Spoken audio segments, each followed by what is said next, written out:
Right? Number one, Ahab was a political leader. Number two, he was a religious leader. Aitungamirira nyika munyaya dzepolitics. Aitungamirira futi nyika munyaya dzereligion. Saka Ahab had two faces, the political face and the face of religion. Two faces. Airwa kwese kunzuku nekunyimo. Tane masawada akadaro akawanda. You find them in politics. You also find them munyaya dzekunamata.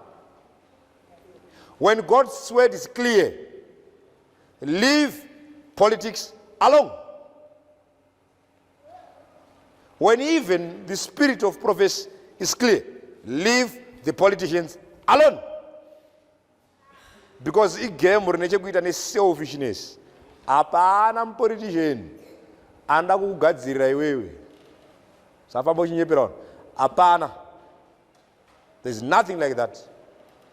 It's from their own greed. Unongowaona ngoye campaign. Kana wangopinda zvapera. Akutokambura. Zotanzi kune chembere inogara pakona apa to hell. Saka Mwari anoti imimi maKristu ibvai politics. Kuitira kuti ava kana vakanga vatadza imunovapindira muvatsiura. Rangarirai nherera. Rangaira muchivapindira neshoko. Because kana vari uko moyo yavo yakaipa. Manje kana tikanga tane chechi inoita politics futi. Ndiani achatsiura mumwe. Ndiani achaudza mumwe kuti iwewe pauri kufamba pakaipa when everyone wants to eat. When everyone is now selfish. Saka para chinonaka ba. Hakuna munhu akaita saAhab.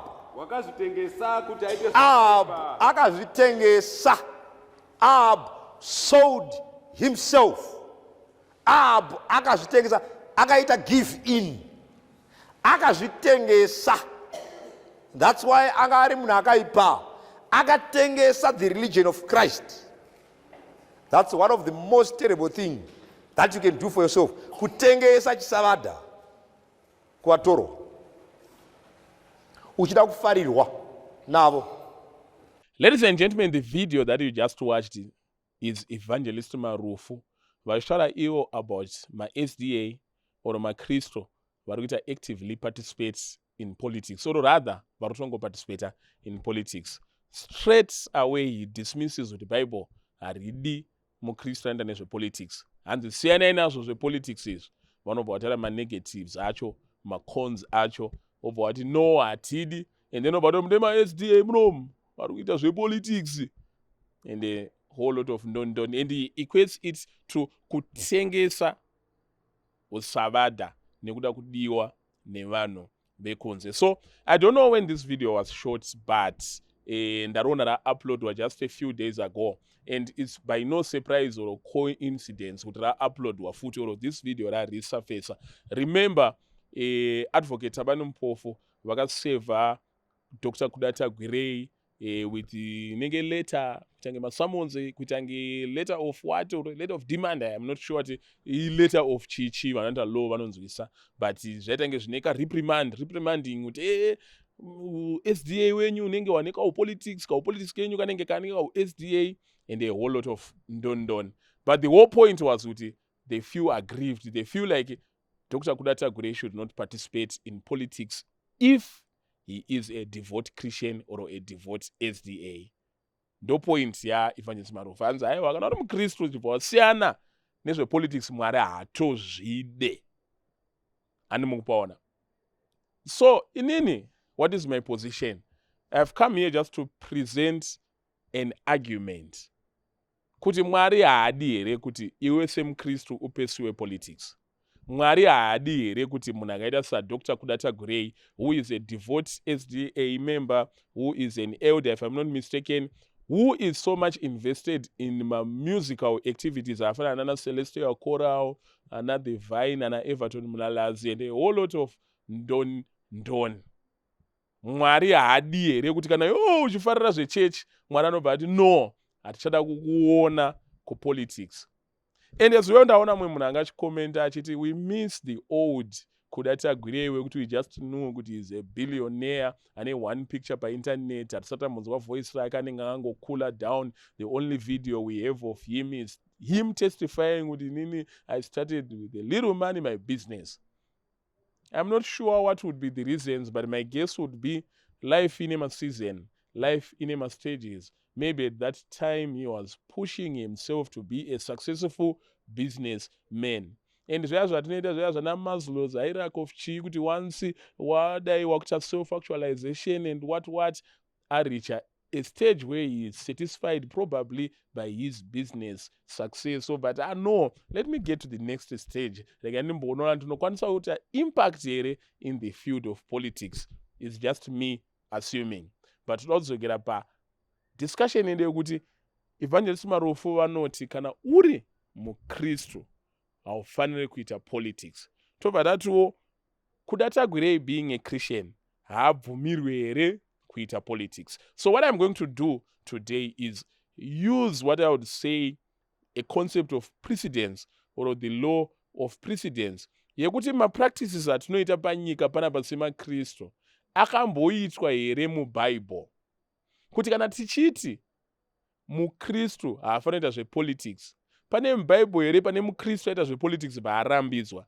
Kana chiti mukristu anofanira zvepolitics, muBible here pane here mukristu paakaita zvepolitics aka-uploadwa oro akanzi atumwa naMwari? So we are going to look at a few instances.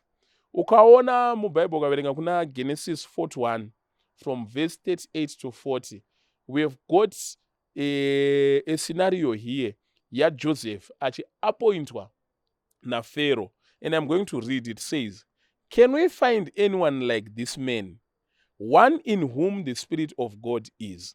This is Pharaoh achitaura kuna Joseph achiti, "Since God has made all this to be known of you, you shall be in charge of my palace." This is Joseph, someone who is beloved by God, someone who was devoted, munhu angari wechitendero, hatingachiti chikristu at that time, but chitendero, munhu aiziva Mwari, angasiri a heathen, angari one of the God's chosen people. Obva atonzi naFaro, "Iwewe since uriwo nemweya waMwari, uriwo unozikanwa naMwari, ndakuisa in charge of my palace," which means active governance of the state house yanga iripo at that time. He earned it because angari munhu waMwari. Joseph akatwana basa rekutungamira nyika, all because angari munhu waMwari. Wobva watarisa futi panapa pana Daniel chapter 6 verse 1 to 3. Toona Daniel achipinzwa mu public office, which means Daniel achipinzwa mu governance. Achinzi panapa, "Now Daniel is so distinguished himself by his exceptional qualities that the king planned to set him over the whole kingdom." Because of spirit of excellence angari pamusoro pa Daniel, because angari munhu waMwari. Daniel is actually considered as a prophet because he was actually a prophet of God.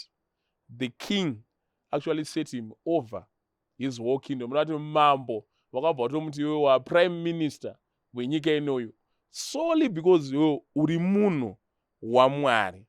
Wobva waverenga Proverbs 29 verse 20 but when the righteous are in authority, the people rejoice, but when the wicked beareth rule, the people mourn.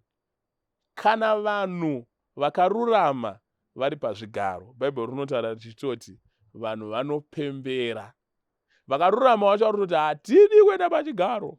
Unzwa Marufu achiti, "No, mukristu hafaniri kuenda pachigaro, ndasiyane politics." Bible rinoti vakarurama pavanoenda pachigaro, vanhu vanopembera. Wobva waverenga Romans 13 verse 1 to 4 inenge ichitaura iyo kuti, "Let everyone be subject to the governing authorities, for there is no authority except that which God has established." Hanzi munhu wese ngaazviise pasi peutongi huripo, nekuti hapana utongi huripo kunze kweutongi hunenge wagadzwa naMwari. What does that mean? It means that actually utongi hunenge uri panyika Mwari anenge akatoparticipate. Mwari andori wamaparticipation yeutongi hunenge huchiitika panyika. So it tells you that kutoti vanhu vakaita sana Dr. Kuda Tagwirei vanzi vapindawo muutongi, it's actually because Mwari anenge aita sei? Azvitendera. Werenga Esther 4 verse 1 to 14 pobanzi Esther, I think mese mnozwa Esther. Who is Esther? Esther ndiye uyoya angari part of the chosen generation yangari muutapwa but akazosvikonoita queen. Ukaverenga pa Esther 4 verse 14 obati, and who knows but that you have come to your royal position for such a time as this. Kuti ndiani anoziva maybe iwewe watoitwa mambokadzi kuitira kuti uponese vanhu vatsvene vaMwari panguva yavada kuurayiwa naHamani. Kuda kuti Mwari akatosarudza akati no, ini ndichazoda kuponesa vanhu vangu vamaIsraeri ari munyika ino yeutapwa, asi paanenge akuda tichaisa queen ndinichamugadza panzvimbo yeutongi kuti azoponesa vanhu vangu. Means actually God appointed.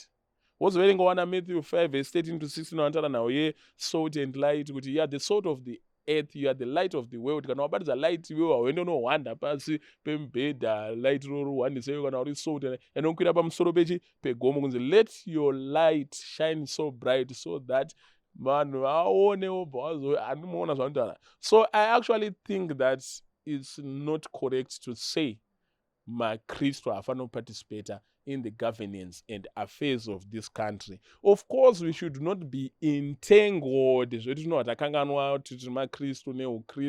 because our kingdom is not of this world. But right now, we should season the world. You cannot treat the salt of the earth, we should season the earth. You cannot treat the light of the world, we should be lighting the world. So maKristu ana Dr. Kuda Tagwirei nevamwewo vanoona vaine political acumen, vanoona vaine ma-qualities e-governance, they should not shy away from getting into the politics of the country, into the leadership of the country. We've got an honorable Sheki Tumburwa, they are actually doing it. Vakatobva pakuva ma-active pastor, vakatopinda pakuva ma-member of parliament. Chakangokosha nchekuti in whatever you are doing, as the Bible say, in whatever you are doing, do it as unto the Lord. Kuti even yango uri in the public office, uri in governance, govern as unto the Lord. Be a servant of God. Uri papa nditi. Be munhu waMwari. Uri mu leadership imomo because you are still serving. I don't know, maybe I'm making sense or I'm not, but I can invite Evangelist Marufu to a Bible discussion on that topic in particular. Tona zvakamira sei.